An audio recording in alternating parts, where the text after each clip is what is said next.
Being perfect is not just conforming absolutely to the description or definition of an ideal type, nor is it being excellent or completely beyond practical or theoretical improvement, nor is it exactly fitting the need in a certain situation for a certain purpose.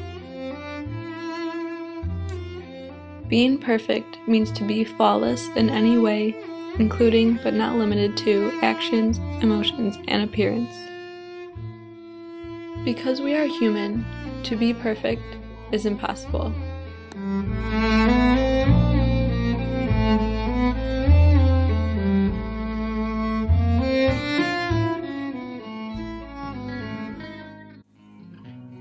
Within Brave New World, Bernard Shaw is stuck in a scientifically engineered society with sleep-taught humans.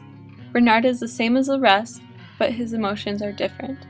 This is not a bad thing in a normal society, but in the world state it is. The world state and director have successfully eliminated lovesickness and everything else that has to do with frustrated desire. Bernard's personal thoughts are revealed more than any other character in the book, and the author shows that he feels lovesick, jealous, and angry. The picture of a tear depicts Bernard's emotions throughout the novel.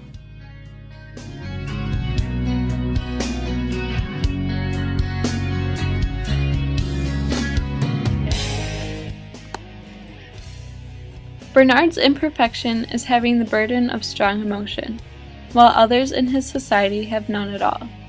Because of this aspect, it makes him feel the most human out of all of the people that make up his society. Bernard feels stuck in the world state and he wants out, which is represented by the pictures of being stuck. The mockery made him feel an outsider, and feeling an outsider he behaved like one, which increased the prejudice against him and intensified the contempt and hostility aroused by the physical defects, which in turn increased his sense of being alien and alone. Huxley 69. This quote is taken from Bernard's thoughts after a day with the girl he likes, Lenina, and he feels depressed that he likes her and his feelings are not returned.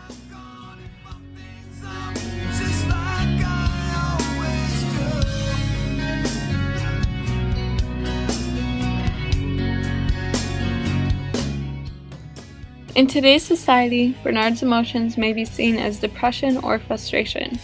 Being emotional is an imperfect characteristic that every one of us has and deals with every day. Emotions can be anything from passion and love to hate or fear, which is something everyone has inside of them and only makes them more human.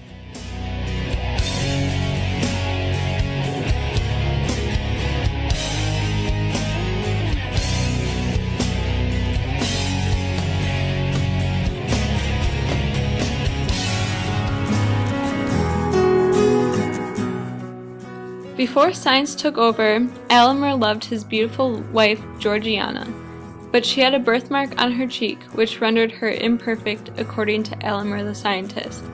Thus he wanted it removed. In the world of science, everything must be perfect and precise, and to have a visible imperfection was unacceptable to Alimer.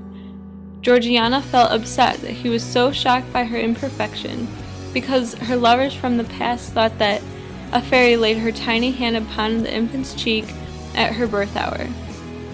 The pictures of the people hiding their face represents Georgiana hiding her imperfect cheek.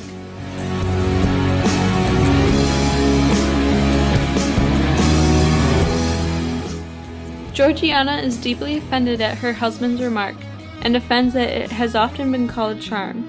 Alimer says, "Ah, upon another face perhaps it might, but never on yours. No, dearest Georgiana, you came so nearly perfect from the hand of nature that the slightest possible defect, which we hesitate whether to term a defect or a beauty, shocks me as being the visible mark of earthly imperfection." The earthy imperfection of Georgiana's mark is shown from the slight defects of the butterfly's wings.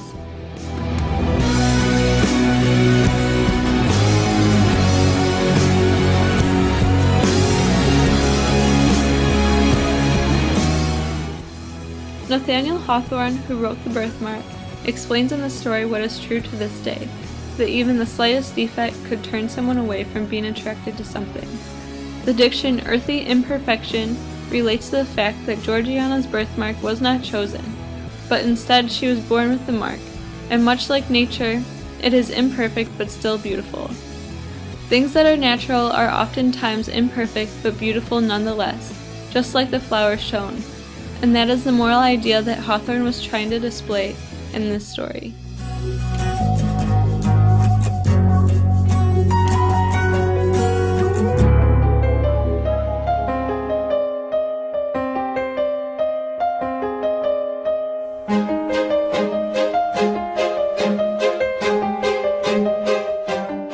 Tomas and Teresa fell in love by coincidence and were supposed to survive the hard times that Russia faced happily ever after. But Tomas had a secret. He liked to explore women not only in the sexual sense, but to satisfy his obsession with the 1,000,000th piece that made every woman different. Teresa lived with Tomas without confrontation for as long as she could bear. While Tomas was either being a surgeon or washing windows, Teresa was wondering what he was really doing and why he came home smelling like a different girl every night.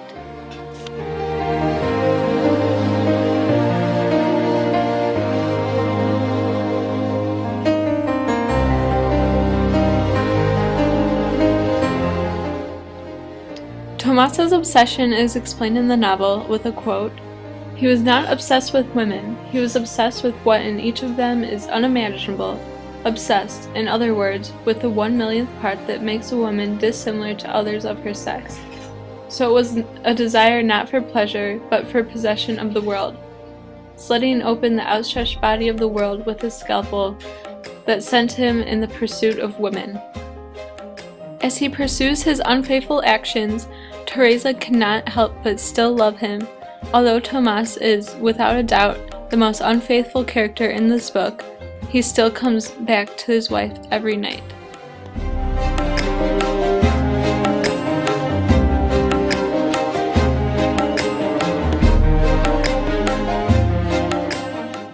Every day, people are unfaithful, whether it be in school, cheating on a test and getting grades that they don't deserve, or, in a sport, taking steroids to enhance performance and getting the praise from their fans that they don't deserve.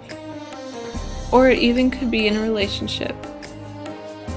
Being unfaithful to each other, much like Tomas still did, and received the love that he did not deserve.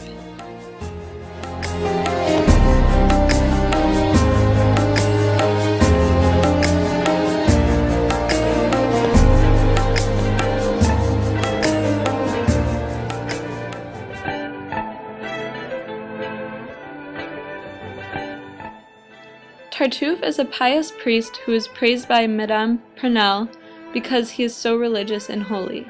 Unfortunately, Tartuffe is not the man Madame Pernelle thinks he is, as he tries to seduce Elmire, who is Oregon's wife.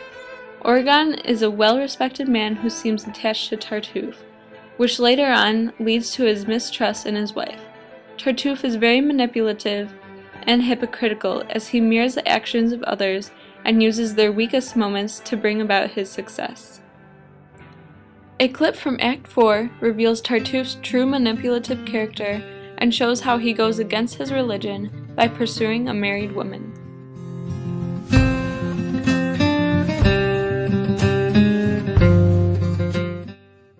As you defy objections ere I voice, can modesty not save a wayward scrap, or must you steal my feather for your cap? If you are, as you say, strongly moved, your ardor is certainly simply proved. But how can my quick acquiescence jive with God's dictates for which you ever strive? Is that what bothers you? A churchish fear? If that is all, then we are free and clear. You need not fret yourself about God's laws. Won't holy retribution give you pause? I'll teach you, ma'am, of heaven's contradictions. Give latitude to men of pure convictions. It's true, heaven frowns on some dark acts, but with great men our Lord makes higher pacts. A pious man once made study of a science in which, through other paths, one finds compliance, enabling us to balance indiscretion against the zeal of one's professed repression. I'll teach you of science's subtle ways to clear your conscience and to ease your days. For now, though, let us finish what we started. If sin there is, be it on me imparted.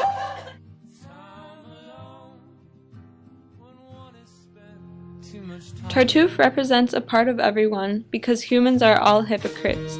Whether or not one realizes it, changing mind in something or saying something and doing the opposite happens all the time because we are growing. With that comes change of opinions, change in state of mind, and change in attitude.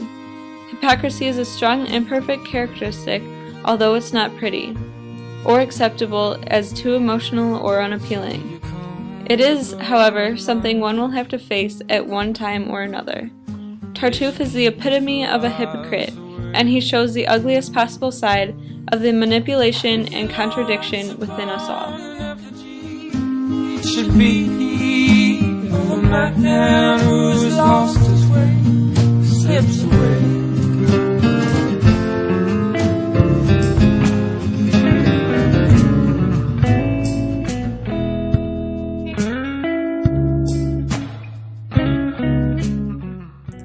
The man in Dover Beach has a common problem. The girl he likes does not seem to return the feelings. In this poem, the author, Matthew Arnold, uses the sea as a metaphor to explain how the man feels about this girl. The poem depicts strong emotions in which the reader cannot help but pity the character. The author uses such passive diction to emphasize his sadness.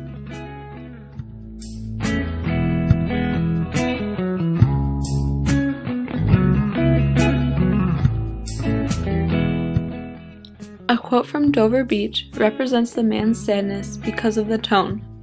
He is reflecting on the emptiness he feels without the girl next to him and cannot come full circle. Ah, love, let us be true to one another, for the world, which seems to lie before us like a hand of dreams, so various, so beautiful, so new, hath really neither joy, nor love, nor light, nor certitude, nor peace, nor help for pain. And we are here as on a darkling plain, swept with confused alarms of struggle and flight, where ignorant armies clash by night.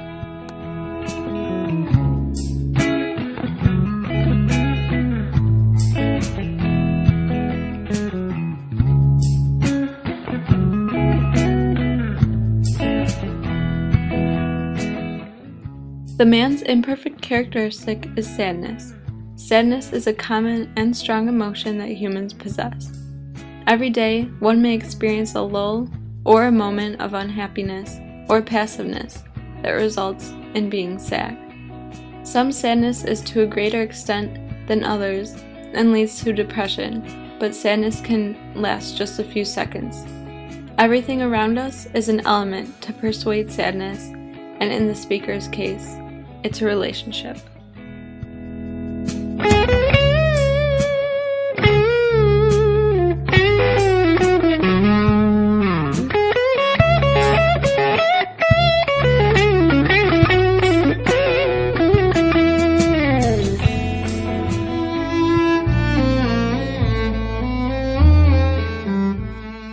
We are all imperfect.